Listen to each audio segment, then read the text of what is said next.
What's up, guys? What's up, Cowboy? I'm coming back at you again.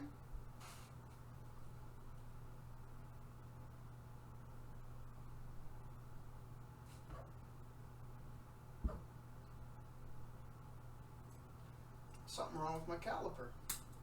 It's not acting right. Maybe it was turned on by the manufacturers without, I don't know. I'm gonna try to see if I can reset that son of a bitch. I don't want to have to waste money and buy another one.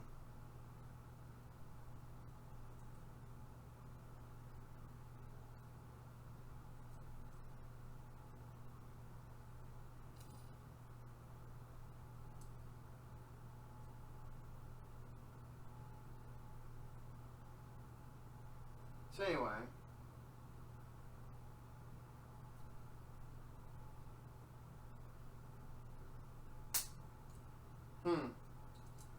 seems to be buggy. I'm going to have to find me another one.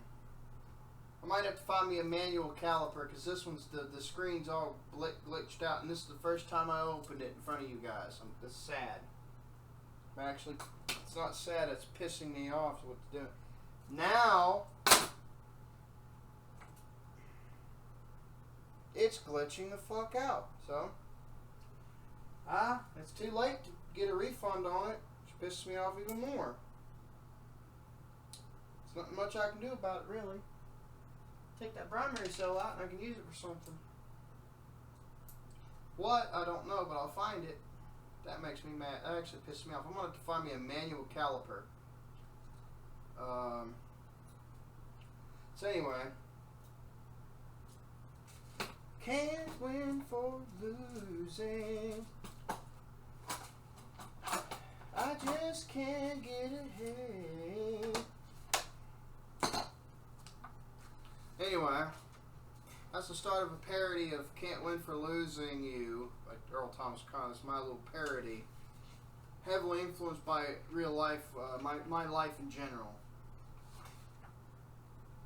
So anyway. Now, the engine doesn't factor in, continuing where I left off in episode 1, the engine does not factor into the size of the rod or the reactor until you build a reactor and you use it and it works on a piece of machine that you run it, you use it to make new fuel with, and then you try to scale up the engine you use that reactor to the point the engine is starved for fuel. And it can't use it's not and the reactor doesn't put out enough fuel to run the engine. Then the size of the reactor actually matters, but only then. Say this reactor here vertically, I might be able to run a 30 kilowatt generator with it. I'd be or say I'd guess I'd be conservative, very highly conservative. Say I had crude oil and I wanted to vaporize that in this sucker. Just straight petroleum. Or if I vaporized kerogen, I sent the vapors through there from tar sands or oil shale, and I vaporized that or something. I sent the vapors through there. Broke it down. That might probably have to have a longer reactor because kerogen's much bigger molecules. It's complex. It's just as chemically complex as petroleum, but the molecules are going to be bigger on average. So, and that would not be enough to fuel, say, it could fuel a Kubota if it could run a 20 horse generator, 25 kilowatt generator. It could run a, say, 70s or 80s Kubota tractor of 20 to 30 horsepower. But if you're going to do something like 50 or 60 horse, you might have to get something bigger than that. And for example, even if I made it break down long chain stuff that provides plenty of new syngas of good content. So. Butane, propane, natural gas, acetylene, ethylene, ethane, and other simpler gases will not need much space to be broken up in the reactor And you won't need a little bitty ass rod. You know, a little bitty ass rod. You won't need much, you know. Water. Hypothetically, if you wanted to electrostatically rip apart water, hypothetically, that would not need much of a rod length either. You better not be walking on my shit, Bella. So, you know, hypothetically, if you were to figure out a way to do that somehow, that would stretch your biofuel economy and use of biofuel a hell of a lot if you were to figure that out. But I would not recommend publishing that one because you could get gaslit as a fraud without any counter evidence of showing you're being fraudulent on one hand, or you can wind up being reported as bumping yourself off at the back of the head 3 times. It's happened before. You can wind up being McAfee'd or Epstein. So, think about that one. Let's not go into blatant Mossad glow-op agents. Let's not go into that territory, shall we?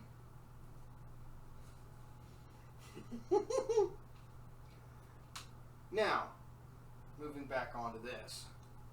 Diesel and anything bigger in molecules like the size, will need a bigger reactor and much longer rods, especially if you're going horizontal.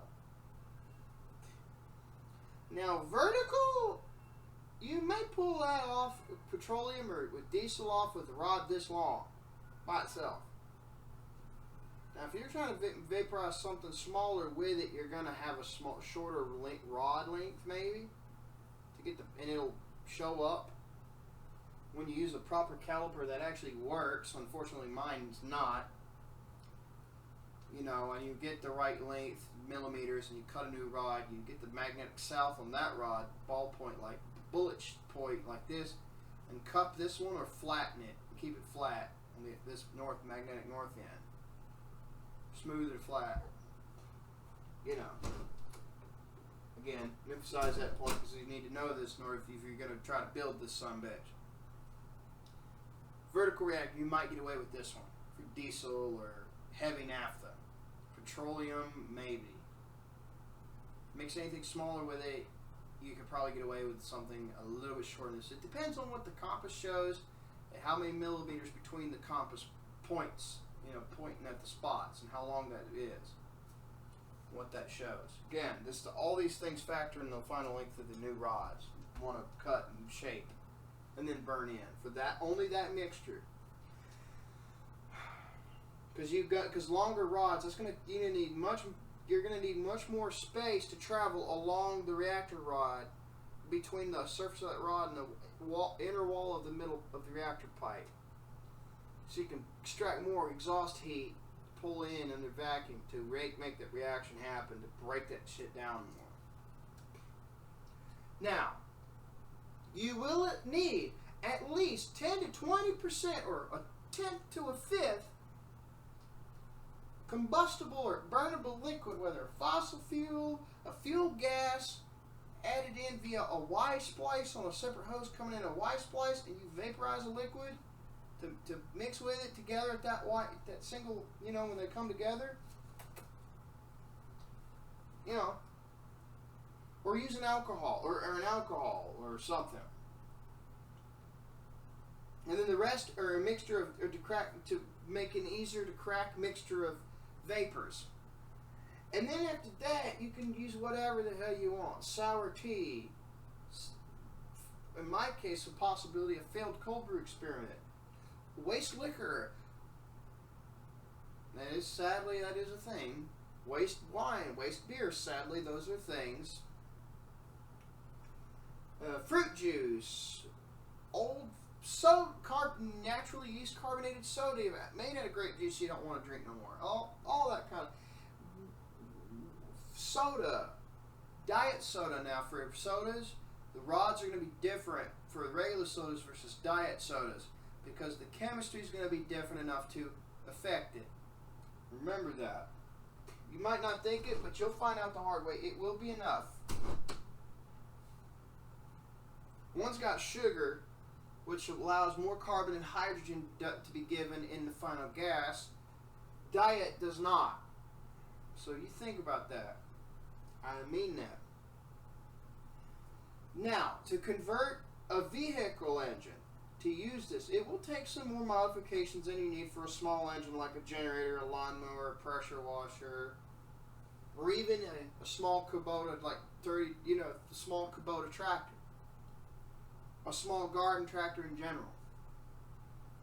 Hilariously, this thing operates on a different combination of high school physics put together in a finicky-ass, unusual way. This is to make plasma happen anyway. The plasma version of this thing, the plasma operating form of this, operates on those. Let's start with what goes into making vapor and carrying it, okay? I wanna get this as quickly as I can, and then I'll go to the next video. You vaporize a liquid by making a pressure drop or a suction or a vacuum, and that causes air to move to and through the vapor making section. That'll cause the liquids to be rubbed against by the air. That induces friction. It induces a shearing force or stress, shear stress, due to the rubbing of the materials and the vacuum effect being made. Shearing is the occurrence of a shear strain, which is a deforming of a thing due to rubbing against another thing. Whether it's material or thing A rubbing against thing B, or thing A and thing B rubbing against each other as they move in opposite direction.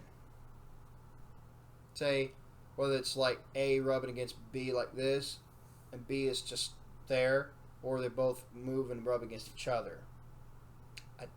Like that. So, shear flow is a flow induced by this type of rubbing, shearing force on a fluid. Like the Couette flow, which is a flow of a viscous or thick fluid in a space between two surfaces. One moving tangentially relative to the other like this. Which causes a shear stress on the fluid to make it move in along with these surfaces like that. Another example is a different adjacent layers of fluid moving alongside each other with different speeds. The thicker one of the fluids is, the more resistant to flow and the more prone to shear stress it'll be. Basically, the air induces a shear on the liquid in the vaporizer of choice, causing it to move until it bubbles, creating or moves it and drags it along until it goes through a screen cone, ideally, and shears it and stresses it till it makes tiny droplets, a mist of tiny droplets. And then the vacuum induces that flow, that pressure, that low, having let negative or suction force or negative pressure keeps pulling on it, and the air keeps pushing on it and pulling on it, dragging it and rubbing against till it finally just turns to a gas. That's when it vaporizes in that case. Anyway, like I was saying, causing the fluid to move until it bubbles, creating actual bubbles, droplets, and vapor. Then the said vapor, droplets, bubbles, like say in the case of the bubbler, they all move with the air that rubbed against the liquid to deform and become what they are under vacuum and rub against the various surfaces inside the vaporizer. In this case, of a bubbler for the GEET, or a screen cone, like I said, inside the back of a modified carburetor. They all rub against the stainless steel wool or the wire mesh cone that induces another shearing onto the bubbles and droplets, causing them to finally break into vapor. The vapors of said liquids and air mixture flow at different speeds or rates against and alongside each other, just rubbing, like that, due to different thicknesses or viscosities, the movement, the vacuum, and all other sorts of reasons. The molecules will collide into each other and rub against each other and skid against each other. These actions if the mixture has a net positive charge and the vaporizer's parts have a negative electrostatic, negative triboelectric charge, basically. This will create static electrostatic charge by what is called tribocharging or triboelectric charging. These vapors will carry that static charge until they go inside the reactor itself. Then there is another combo of effects I will get into in episode 3. And I will see you there. Take care, everybody.